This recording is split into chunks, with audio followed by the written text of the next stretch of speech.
Grandes mentiras sobre o plano de salvação. Mentira. Obedecemos a Deus porque somos salvos e não para sermos salvos. Além de proceder diretamente da boca de Satanás, esta é uma frase puramente filosófica, teórica, vazia, poética e cuja única finalidade é fornecer aos amantes deste mundo um pretexto antibíblico para seguir curtindo esta vida passageira, na ilusão de que, mesmo assim, receberão a vida eterna. Algo que Jesus foi mais que claro que não ocorrerá. Verso. Quem ama, grego filéu, a sua vida, grego psirri, perdê-la. E quem neste mundo odeia, grego missel, a sua vida, guarda-la para a vida eterna.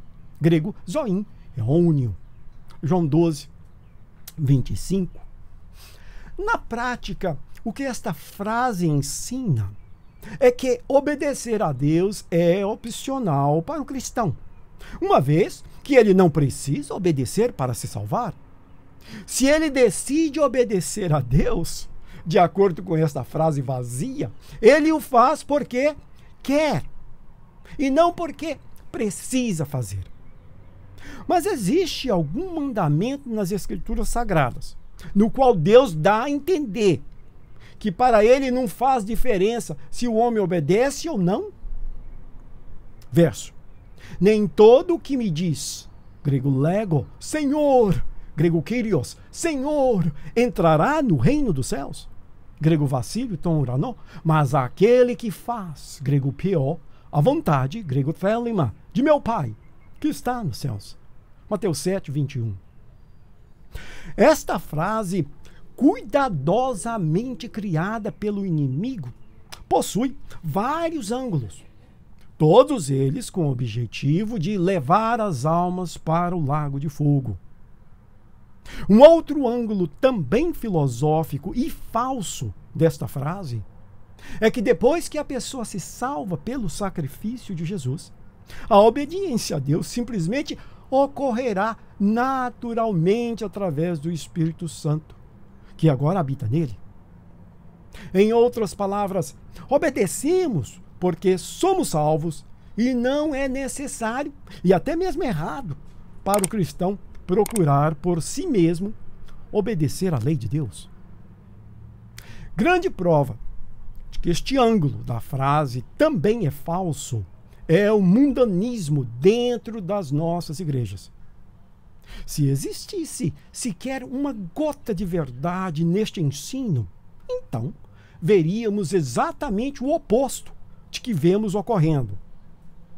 Se o Espírito Santo de fato estivesse guiando os líderes e os membros das nossas igrejas à obediência à lei de Deus, como esta frase sugere, então veríamos os cristãos de todas as denominações cada vez mais sendo influenciados a morrerem para este mundo e se prepararem para o reino de Deus. Mas é óbvio, para quem tem olhos para ver e ouvidos para ouvir, que a última coisa que a igreja moderna está interessada é em abandonar esta vida passageira para assim obter a vida eterna.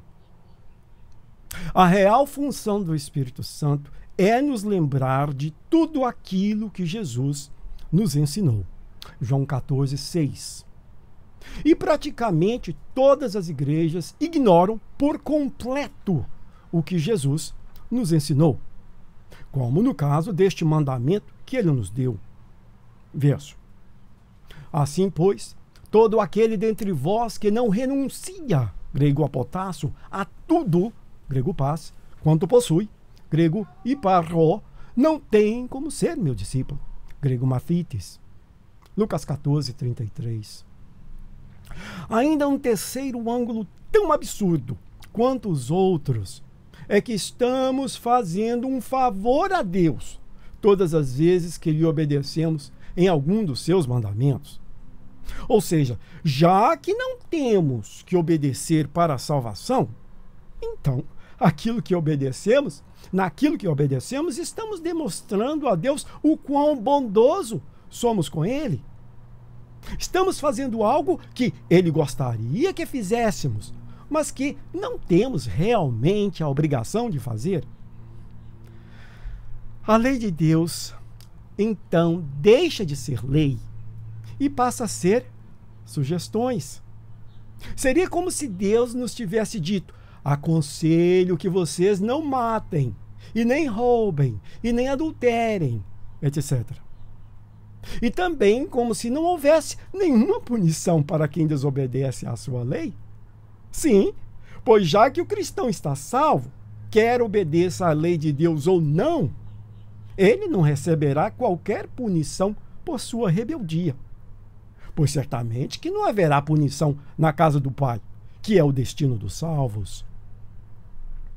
Irmãos, o que vemos ao lermos as Sagradas Escrituras é um quadro bem diferente de todos estes possíveis significados desta frase.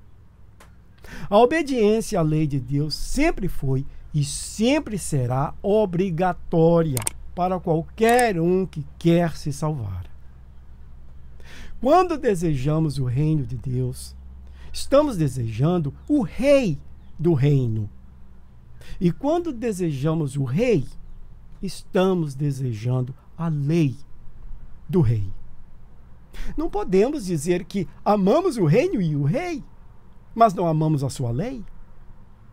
Jesus foi claro que se realmente o amamos, amaríamos sua lei. Verso: aquele que tem os meus mandamentos, grego endole, e os guarda, grego tireo, esse é o que me ama, grego agapao. E aquele que me ama será amado de meu Pai, grego patir, e eu o amarei e me manifestarei, grego enfanizo, a ele. João 14, 21. Note que nestas palavras de Jesus não existe nenhum indício de que há salvação mesmo que a pessoa não obedeça. O que sim existe é uma inequívoca conexão entre obediência, amor e, como consequência, a salvação. Queridos, a razão deste estudo é porque, quando exortamos aos irmãos que obedeçam à lei de Deus para assim herdarem a vida eterna, é comum alguém comentar utilizando esta frase. Vemos então que realmente muitos utilizam desta ideia diabólica para justificar a desobediência às santas leis de Deus. A mensagem da salvação não envolve nenhuma ideia filosófica, nem esotérica, nem poética, como esta estranha ideia de que o cristão obedece porque ele já está salvo. Tudo aquilo que vem de Deus é de fácil entendimento. É preto no branco, de tal forma que qualquer um que de fato queira entender e obedecer, o possa fazer. O verdadeiro cristão não obedece à lei de Deus porque ele já está salvo, mas sim porque foi Deus, Pai e Filho, quem lhe deu a lei. Ele não fica questionando se deve ou não obedecer, ou se é necessário ou não obedecer. Ele simplesmente obedece, ainda que lhe saia caro a obediência. Ele obedece porque o rei do reino lhe deu a ordem, e toda a ordem que vem do rei lhe é agradável cumprir. Pois o que ele mais quer é mostrar ao seu rei que ele de fato o ama e que realmente quer entrar no seu reino. Verso: vinde, benditos de meu Pai, entrai na posse do reino que vos está preparado desde a fundação do mundo. Mateus 25, 34. E quanto àqueles que não se interessam pelo rei e pela sua lei, prestem bem atenção, a mensagem de Jesus foi bem diferente. Verso, olha só. Quanto, porém, a esses meus inimigos, que não quiseram que eu reinasse sobre eles, trazei-os aqui e executai-os na minha presença.